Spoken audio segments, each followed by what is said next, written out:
प्रधानमंत्री ने मथुरा में श्री कृष्ण जन्म स्थान मंदिर में की पूजा अर्चना। पीएम ने कहा, आजादी के बाद ब्रिज क्षेत्र को नहीं मिला उचित स्थान, दिलाया भरोसा काशी अयोध्या और की तर्ज पर होगा ब्रिज का विकास। प्रधानमंत्री मथुरा में संत मीराबाई जन्मोत्सव में हुए शामिल। कहा, नारी का आत्मबल पूरे संसार को दिशा देने का रखता है सामर्थ्य। नरेंद्र मोदी पहले प्रधानमंत्री हैं जिन्होंने जन्मस्थान पहुंचकर पूजा की। इससे पहले देश के किसी भी प्रधानमंत्री ने कृष्ण जन्मस्थान के दर्शन नहीं किए हैं। वासुदेव श्री कृष्ण का जन्म इसी स्थान पर हुआ था। उस वक्त माता देवकी कंस की कैद में थी। प्रधानमंत्री एक प्रदर्शनी का भी उन्होंने अवलोकन किया। प्रधानमंत्री मोदी ब्रिज रस उत्सव में भी शामिल हुए और ये महोत्सव मीराबाई की 525वीं जयंती के अवसर पर मनाया जा रहा है। मीराबाई 16वीं सदी की कावित्री व भगवान कृष्ण की अनन्य उपासक थी। बचपन से ही वे कृष्ण भक्ति में इस कदर लीन थी कि उन्होंने लौकिक बंधनों को तोड़ दिया। चित्तौड़, मेड़ता, उसके बाद वृंदावन, द्वारिका तक मीराबाई ने यात्रा की। इस दौरान वे कृष्ण भक्ति में रमी रही। प्रधानमंत्री ने संत मीराबाई के जन्मोत्सव के अवसर पर स्मारक डाक टिकट और 525 रुपए का एक विशेष सिक्का भी जारी किया। प्रधानमंत्री ने कहा कि जब जब भारत की देश की चेतना पर प्रहार हुआ तब तब किसी न किसी योद्धा या संत ने जागृत ऊर्जा पुंज को थामे रखा। प्रधानमंत्री ने विश्वास जताया कि जल्द ही ब्रिज भूमि में भी श्रद्धालुओं को दिव्य दर्शन लाभ होगा। साथ ही काशी और अयोध्या की तरह पूरे क्षेत्र का विकास पूरा होगा। दरअसल ये कार्यक्रम मीराबाई की याद में साल भर चलने वाले कार्यक्रमों की शुरुआत का भी प्रतीक होगा। मीराबाई को भगवान श्री कृष्ण के प्रति उनकी भक्ति के लिए जाना जाता है। मीराबाई ने कई भजनों व छंदों की रचना की जो आज भी लोकप्रिय है। ब्रिज भूमि को असाधारण धरती बताते हुए प्रधानमंत्री ने कहा कि ब्रिज की रज पूरी दुनिया में पवित्र है और जिसके कण कण में राधा और कृष्ण समाये हुए हैं। विश्व तीर्थ का लाभ सिर्फ यहाँ आने भर से मिल जाता है। मुख्यमंत्री योगी आदित्यनाथ ने कहा कि पिछले 9 वर्षों में देश ने एक नए भारत का दर्शन किया जिसका अंतर्राष्ट्रीय मंच पर मान बढ़ा है। उन्होंने कहा कि नए भारत को अपने विरासत पर गर्व होना चाहिए। इस अवसर पर भाजपा सांसद और अभिनेत्री हेमा मालिनी ने कहा कि प्रधानमंत्री मोदी के नेतृत्व में उन्होंने मथुरा में सांसद के रूप में प्रतिनिधित्व किया। उन्होंने भी ब्रिज धाम को सबसे बड़ा धाम बताया। उत्तरकाशी के सिलगियारा टनल में रेस्क्यू ऑपरेशन जारी है। मजदूरों को बचाने के लिए केंद्र और राज्य सरकार की एजेंसियां दिन रात काम कर रही हैं। नई दिल्ली में राष्ट्रीय आपदा प्रबंधन प्राधिकरण की ओर से ऑपरेशन के बारे में बताया गया कि सुरंग में फंसे मजदूरों के लिए दवाइयां और कपड़े भेजे गए हैं। टनल में ऑक्सीजन की कोई कमी नहीं है। वहीं पीएमओ के पूर्व सलाहकार भास्कर खुलबे ने कहा है कि 46.1 मीटर तक पहुंच गए हैं। जिस बाधा के कारण कल रात समस्या हुई थी उसे पहले ही हटा दिया गया है। रेस्क्यू ऑपरेशन के नोडल अधिकारी नीरज खैरवाल ने कहा है कि मजदूरों को बाहर निकालने के साथ उनके खाने पीने और मानसिक व शारीरिक स्वास्थ्य का भी पूरा ध्यान रख रहे हैं। प्रधानमंत्री नरेंद्र मोदी रोज घटनाक्रम की जानकारी ले रहे हैं। गुरुवार को भी उन्होंने मुख्यमंत्री पुष्कर सिंह धामी को फोन किया और राहत और बचाव कार्यों की जानकारी ली। केंद्रीय सड़क एवं राजमार्ग मंत्री जनरल वीके सिंह और मुख्यमंत्री पुष्कर सिंह धामी ने घटनास्थल पर पहुंचकर बचाव कार्यों का निरीक्षण किया।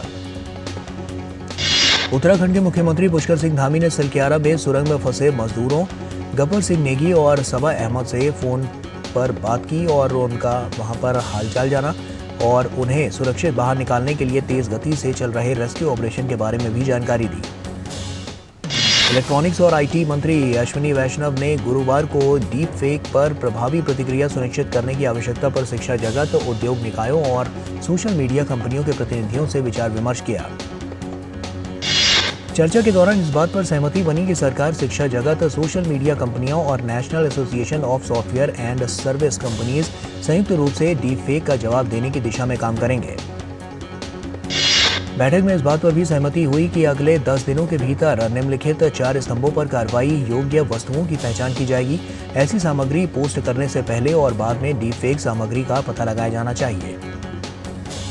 डीप फेक सामग्री के प्रसार को रोकने के लिए एक प्रभावी तंत्र होना चाहिए जिसके लिए प्रभावी और शीघ्र रिपोर्टिंग और शिकायत निवारण तंत्र का उपलब्ध होना जरूरी है।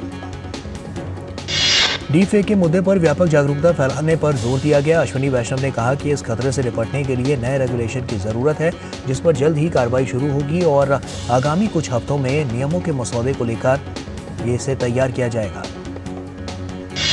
दरअसल डीपफेक में आर्टिफिशियल इंटेलिजेंस का इस्तेमाल करते हुए किसी तस्वीर या वीडियो में मौजूद व्यक्ति की जगह किसी दूसरे को दिखा दिया जाता है। इसमें इतनी समानता होती है कि असली और नकली में अंतर करना काफी मुश्किल होता है। जम्मू और कश्मीर के राजौरी में जारी मुठभेड़ में सुरक्षा बलों ने लश्कर-ए-तैयबा के 2 आतंकवादी नेता को मार गिराया। आतंकवादी पाक नागरिक हैं और उसकी पहचान कारी के रूप में की गई है। कारी नाम के आतंकवादी को पाकिस्तान और अफगान मोर्चे पर प्रशिक्षित किया गया है और वो पिछले 1 साल से अपने समूह के साथ राजौरी पुंछ में सक्रिय था। कारी को डांगरी और कंडी हमलों का मास्टरमाइंड भी माना जाता है। वो आईईडी में स्पेशलिस्ट था और गुफाओं से छिपकर काम करने वाला ट्रेंड स्नाइपर भी रहा था। बीते कई महीनों से दिल्ली एनसीआर में प्रदूषण से हालात बद से बदतर बने हुए हैं। दिल्ली की हवा गुणवत्ता बहुत खराब श्रेणी में बरकरार है। केंद्रीय प्रदूषण नियंत्रण बोर्ड के अनुसार दिल्ली में आज भी वायु गुणवत्ता का स्तर 400 से ऊपर रहा।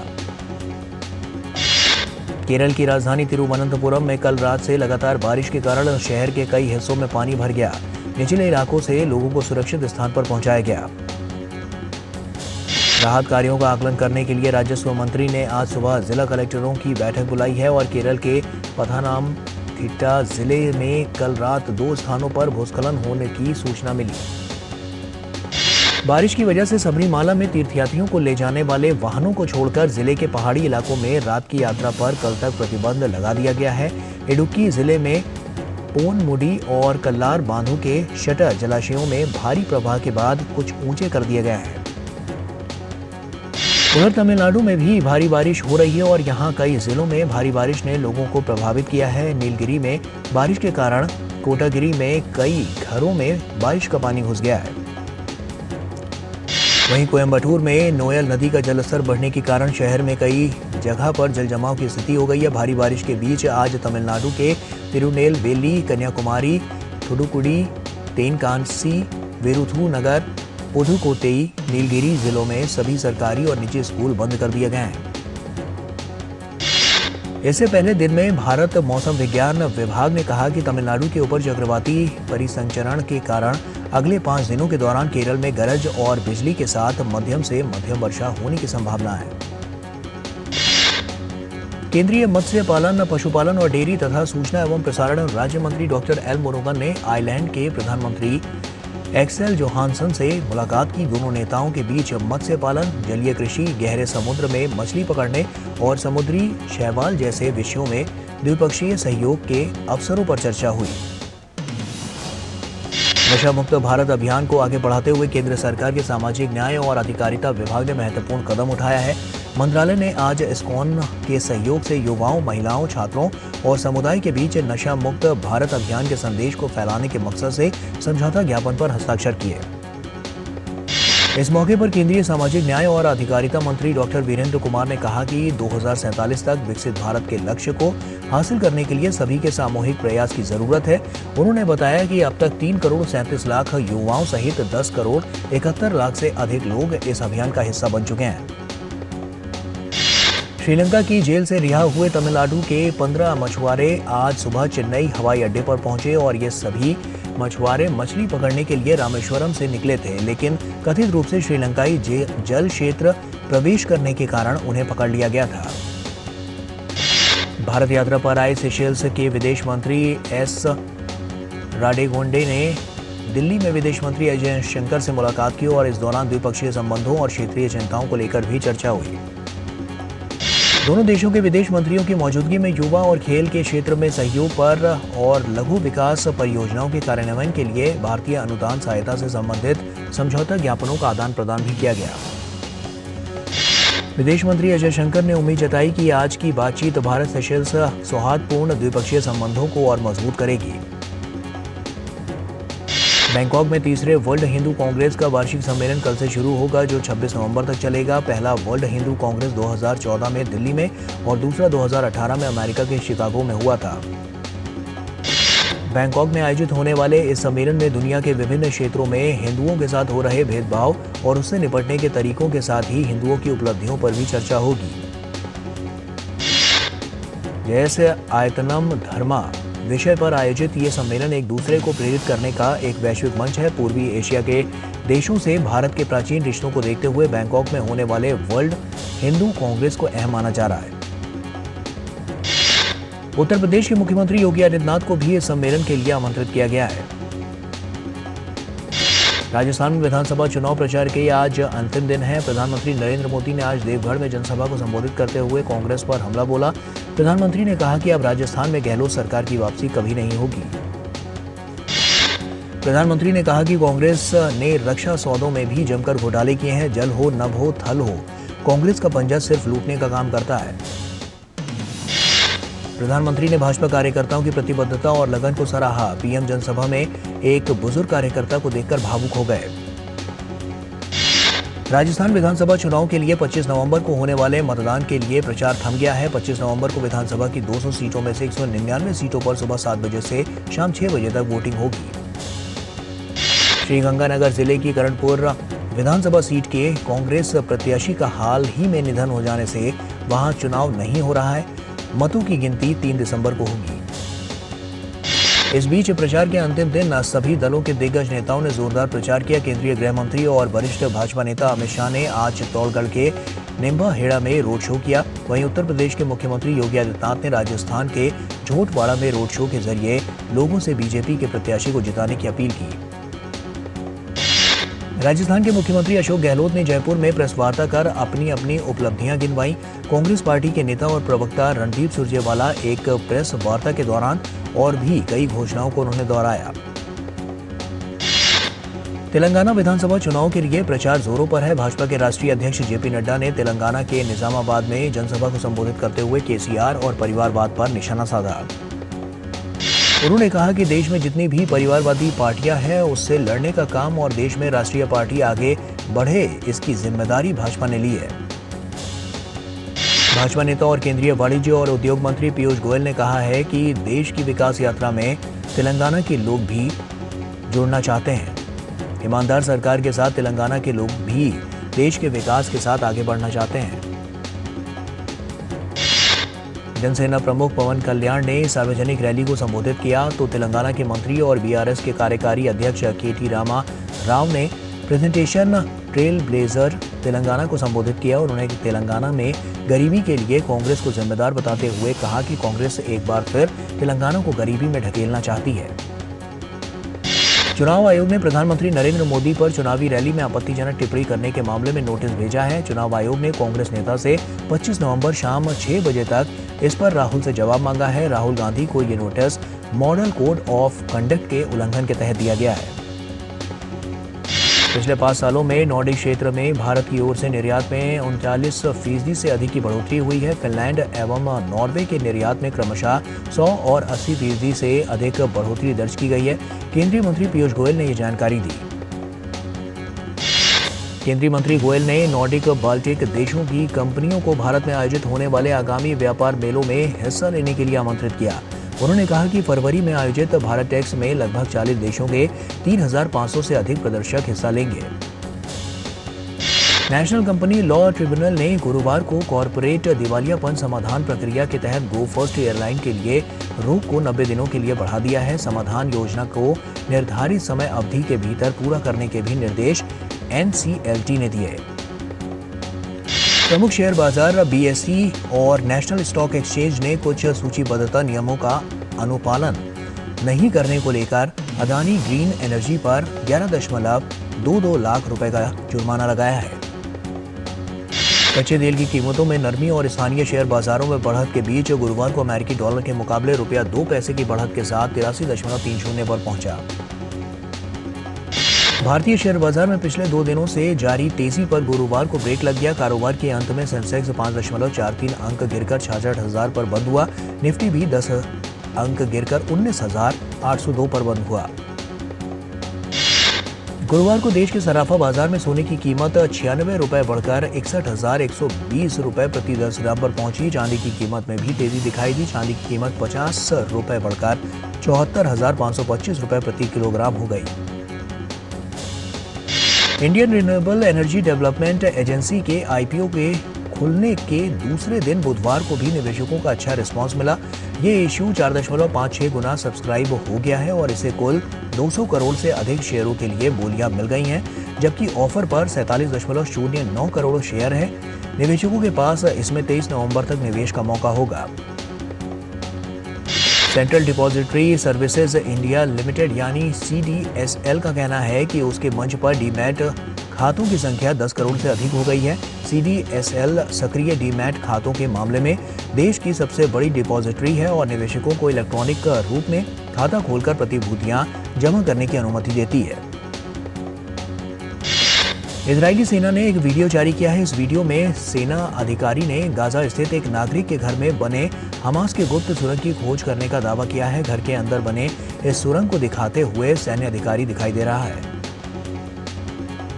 इजरायली सेना ने वेस्ट बैंक के शहर नबल्स में गोलाबारी की है और इसमें एक फिलिस्तीनी की मौत होने का दावा फिलिस्तीन ने किया है। शहर के बालाटा शिविर में सेना के छापे के दौरान फिलिस्तीनी बंदूकधारियों और सेना के बीच झड़पें हुई।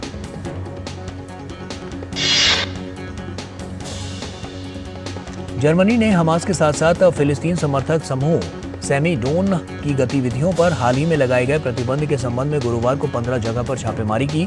जर्मनी के आंतरिक मंत्रालय ने बयान में कहा है कि प्रतिबंधित संगठनों की अवैध संरचनाओं पर कार्रवाई के उद्देश्य से छापेमारी की गई। इजराइल हमास के बीच संघर्ष विराम पर इजरायली सैन्य प्रमुख लेफ्टिनेंट जनरल हर्जी हलेवी ने का बयान सामने आया है। उन्होंने कहा है कि हम इस युद्ध को खत्म नहीं कर रहे हैं। हमास पर जमीनी कार्रवाई से दबाव बनाना जरूरी है। इससे अपराध बंधकों की रिहाई के लिए स्थितियां बन सकती हैं। अंतर्राष्ट्रीय समुदाय ने इजराइल और हमास के बीच हुए अस्थायी युद्ध विराम समझौते का स्वागत किया है। संबंधित पक्षों से स्थायी युद्ध विराम पर पहुंचने और 2 राज्य समाधान के आधार पर शांति वार्ता फिर से शुरू करने का भी आह्वान किया है। उत्तर कोरिया ने अपने पहले जासूसी उपग्रह के प्रक्षेपण का एक वीडियो जारी किया है और इस उपग्रह को सफलतापूर्वक कक्षा में स्थापित करने का दावा उत्तर कोरिया ने गुरुवार को किया। ब्रिटेन के विदेश मंत्री डेविड कैमरन ने गुरुवार को इजराइल के किबुत्स बीरी का दौरा किया और इस दौरान उन्होंने किबुत्स स्थल का दौरा किया और 7 अक्टूबर को हमास ने किए हमले में यहां 1200 लोग मारे गए थे।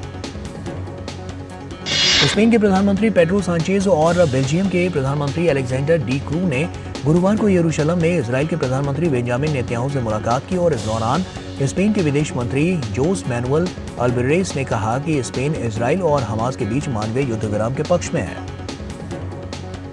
बेलारूस के राष्ट्रपति अलेक्जेंडर लुकाशेंको ने CSTO शिखर सम्मेलन में भाग लेने मिन्स्क पहुंचे। रूस के राष्ट्रपति व्लादिमीर पुतिन का स्वागत किया। सम्मेलन में रूस, कजाकिस्तान, किर्गिस्तान और ताजिकिस्तान राष्ट्रपति भाग ले रहे हैं। सामूहिक और अंतर्राष्ट्रीय सुरक्षा के मुद्दों पर सम्मेलन में चर्चा की जाएगी। फिलिस्तीन रेड क्रिसेंट सोसाइटी ने गुरुवार को एक वीडियो जारी किया। वीडियो में गाजा के अल शिफा अस्पताल के मरीज एम्बुलेंस से खान यूनिस के गाजा यूरोपीय अस्पताल में पहुंचते हुए दिखाई दे रहे हैं। यूक्रेन के ड्रोन हमले में एक रूसी पत्रकार की मौत होने का दावा रूस ने किया है। रूस नियंत्रित दक्षिण पूर्वी यूक्रेन में यूक्रेनी सशस्त्र बलों के ड्रोन हमले के बाद छर्रे लगने से रूसिया 24 के 38 वर्षीय बोरिस मकसूदोव की मौत हो गई। दक्षिण अफ्रीका के पूर्व पैरालंपिक एथलीट ऑस्कर पिस्टोरियस शुक्रवार को जेल से जल्द रिहाई की मांग करेंगे। अपनी प्रेमिका रीवा स्टीनकैम्प की हत्या के आरोप में 2016 से पिस्टोरियस जेल में है। चीन के विदेश मंत्री वांग यी ने गुरुवार को बीजिंग में जापान की कोमिटो पार्टी के नेता नात्सुओ यामागुची के नेतृत्व में एक प्रतिनिधिमंडल से मुलाकात की। चीनी राष्ट्रपति शी जिनपिंग ने हाल ही में जापानी प्रधानमंत्री फुमियो किशिदा के साथ द्विपक्षीय संबंध, रणनीतिक और दिशात्मक मुद्दों पर गहन बातचीत की थी। 5 T20 मैचों की सीरीज के पहले मैच में भारत ने ऑस्ट्रेलिया को 2 विकेट से हराकर 1-0 की बढ़त हासिल कर ली। पहले बल्लेबाजी करते हुए ऑस्ट्रेलिया ने 3 विकेट पर 208 रन बनाने में सफलता पाई। ऑस्ट्रेलिया के लिए जोश इंग्लिश ने 11 चौके और 8 छक्के की मदद से 110 रनों की पारी खेली। क्रिकेट विश्व कप के समापन के बाद आईसीसी ने पहली वनडे रैंकिंग जारी कर दी है। ताज़ा रैंकिंग में भारतीय खिलाड़ियों को जबरदस्त फायदा हुआ है। वनडे रैंकिंग में पहले स्थान पर टीम इंडिया के ओपनर शुभमन गिल मौजूद हैं। विश्व कप में शानदार प्रदर्शन करते हुए 765 रन बनाने वाले विराट कोहली एक स्थान के फायदे के साथ रैंकिंग में तीसरे स्थान पर पहुंच गए हैं। कोहली अब शीर्ष पर काबिज शुभमन से सिर्फ 35 रेटिंग पॉइंट पीछे हैं। टीम इंडिया के कप्तान रोहित शर्मा ने चौथे स्थान पर अपनी स्थिति मजबूत कर ली है। रोहित ने विश्व कप में शानदार प्रदर्शन करते हुए 597 रन बनाए थे। गेंदबाजी रैंकिंग में तीसरा और चौथा स्थान भारतीय गेंदबाज वहां पर जमे हुए हैं। मोहम्मद सिराज जहां तीसरे, वहीं जसप्रीत बुमराह चौथे स्थान पर मौजूद हैं। चाइना मास्टर्स में सात्विक साईराज और चिराग शेट्टी की जोड़ी पुरुष युगल क्वार्टर फाइनल में पहुंच गई। अंतिम 16 में सात्विक और चिराग की जोड़ी ने जापान के अकीरा कोगा और ताइची साइतो की जोड़ी को सीधे गेम में 21-15, 21-16 से हराया। चाइना मास्टर्स में ही पुरुष एकल में भारत के एचएस प्रणॉय डेनमार्क में शानदार खेल का सिलसिला जारी रखते हुए क्वार्टर फाइनल में प्रवेश किया। प्रणॉय ने डेनमार्क के मैग्नस जोहानसन को 21-12, 21-16 से हराया। भारतीय कप्तान हरमनप्रीत कौर महिला बीबीएल 2023 में खेल रही हैं, लेकिन उनकी नजर दिसंबर में ऑस्ट्रेलिया के खिलाफ घरेलू सरजमी पर खेले जाने वाले एकमात्र टेस्ट पर है। उस मुकाबले में टीम की कप्तानी उनके ही हाथों में होगी। अफगानिस्तान के all rounder Rashid Khan back injury की वजह से ऑस्ट्रेलियाई cricket league Big Bash League के इस सीजन से अपना नाम वापस ले लिया है। वो अपने बैक की सर्जरी करवाएंगे। राशिद बीबीएल में एडिलेड स्ट्राइकर्स की टीम में से खेलते हैं। केंद्रीय खेल मंत्री अनुराग सिंह ठाकुर ने खेलो इंडिया पैरा गेम्स के पहले संस्करण की घोषणा की है। खेलो इंडिया पैरा गेम्स का पहला संस्करण राजधानी दिल्ली में अगले महीने 10 से 17 दिसंबर तक आयोजित किया जाएगा। पहले संस्करण में 32 राज्यों और केंद्र शासित प्रदेशों के 1350 से अधिक प्रतिभागी 7 विभिन्न खेलों में अपनी चुनौती पेश करेंगे। केंद्रीय खेल मंत्री ने कहा है कि ये खेल पैरा स्पोर्ट्स को बेहतर बनाने और पैरा एथलीटों की पहचान करने के साथ उनकी सहायता करने में एक गेम चेंजर साबित होंगे। युवा खिलाड़ी अनाहत सिंह ने सीनियर राष्ट्रीय स्क्वॉश चैंपियनशिप के महिला एकल का खिताब जीत लिया है। 15 साल की अनाहत के खिलाफ फाइनल में तन्वी खन्ना चोट के कारण बीच मैच से हट गई। वो ये उपलब्धि हासिल करने वाली दूसरी सबसे युवा खिलाड़ी बनी। अर्जेंटीना फुटबॉल टीम को अपनी कोचिंग में विश्व खिताब दिलाने वाले टीम के कोच लियोनेल स्कैलोनी ने चौंकाने वाली घोषणा की है। उन्होंने कहा है कि वो टीम के कोच के पद को छोड़ने पर विचार कर रहे हैं। स्कैलोनी ने ये बयान विश्व कप क्वालिफायर में ब्राजील के खिलाफ मिली जीत के बाद कहा है और स्कैलोनी को अर्जेंटीना का कोच का पद संभाले 5 साल का समय हो चुका है। उन्होंने कहा है कि वो इस मामले में जल्द ही अर्जेंटीना फुटबॉल संघ से बात करेंगे। महिलाओं के चैंपियंस लीग के मुकाबले में बार्सिलोना ने एंट्रैक्ट फ्रैंकफर्ट को 3-1 से हराने में कामयाबी हासिल की। डिफेंडिंग चैंपियन बार्सिलोना का शानदार खेल पहले हाफ से ही देखने को मिला, जब टीम ने गेंद पर अपने नियंत्रण को सही तरीके से सामने रखा।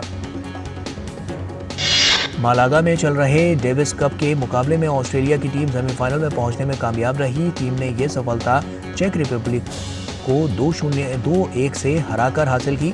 ऑस्ट्रेलिया की टीम अब सेमीफाइनल में फिनलैंड से भिड़ेगी। ओलंपिक के उद्गम स्थान ग्रीस के ओलंपिया में 16 अप्रैल को एक पारंपरिक समारोह के दौरान ओलंपिक मशाल जलाई जाएगी। ग्रीस के Olympic rowing champion Stefanos Ntouskos Paris 2014 Olympic के रिले के पहले मशाल वाहक होंगे।